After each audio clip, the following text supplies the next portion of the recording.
Good day, everybody, and welcome to another edition of the Military and Foreign Affairs Network. I am your host, the voice of reason. I wanted to conduct a part two video of today's coverage, November 26, 2021, of the ongoing fighting taking place inside of the former state of Ethiopia.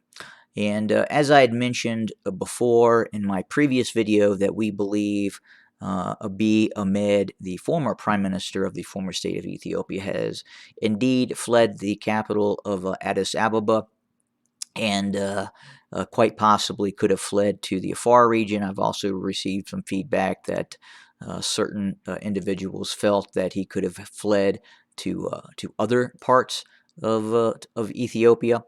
And that could be so as well. Ultimately the most important component of this fact is simply he has fled the capital. Without a doubt, Addis Ababa, also known as Finfinne, and could become Finfinne again in the near future, obviously is the power base of the former state of Ethiopia. It is where all the government ministries are located. There is significant military capacity in the city. There is industry in the city, and then obviously most of the command and control, the National Command and Control Authority, comes from Addis Ababa as well. So having Abiy Ahmed flee the capital, leave the capital, is a very, very important component of this ongoing conflict, and should not be underestimated in terms of the ramifications of him leaving the capital. A prime minister, a key member of state leadership, just does not leave the capital to go and fight. This is not the way it is done, and that leads many to believe that in fact he is now fleeing. Now, because again, as I spoke, if the international airport becomes engaged with surface-to-air missile fire, they close the international airport, and/or the airport is threatened by direct kinetic action by the Oromo Liberation Army or the Tigrayan Defense Forces, or the main Air Force base were to fall, then obviously he may not be able to get out of the country. And he's probably, as I talked about before, going to other areas of the country where he is probably safer. And as things continue to collapse, and we see the quickening of the collapse of the Prosperity Party, then obviously he would want to be able to flee the country quickly. And he may not have that ability in Addis Ababa, also known as Finfinne. Other news, we're seeing continued draconian steps taking place.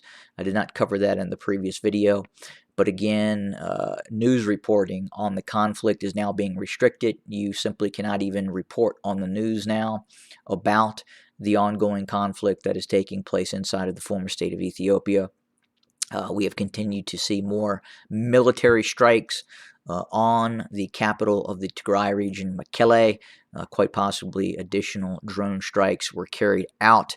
And another significant and ongoing issue is that the fact that the United Arab Emirates continue to fly in arms and material, and quite possibly foreign mercenaries to assist the dying regime of Abiy Ahmed and the Prosperity Party. So again, things continue to develop very quickly. We continue to see draconian steps as restrictions continue to come into place in Addis Ababa, and these are wide-ranging restrictions. We've seen recently the chief of the Debre Berhan Police Department, who was incarcerated for not towing the exact line of the Prosperity Party. We're continuing to see thousands of Tigrayans in Addis Ababa being rounded up and placed into concentration camps, internment camps, and that continues as we speak.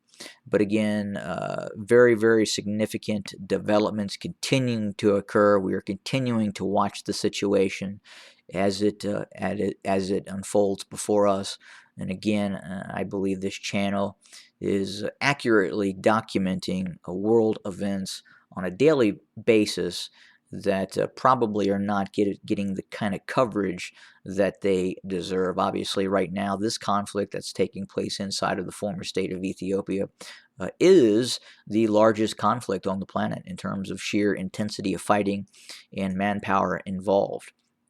And if you were to turn on the news, you simply would not see it on the news. So please continue to give us your support. It is greatly, greatly appreciated. We hope everyone had a wonderful Thanksgiving here in the States.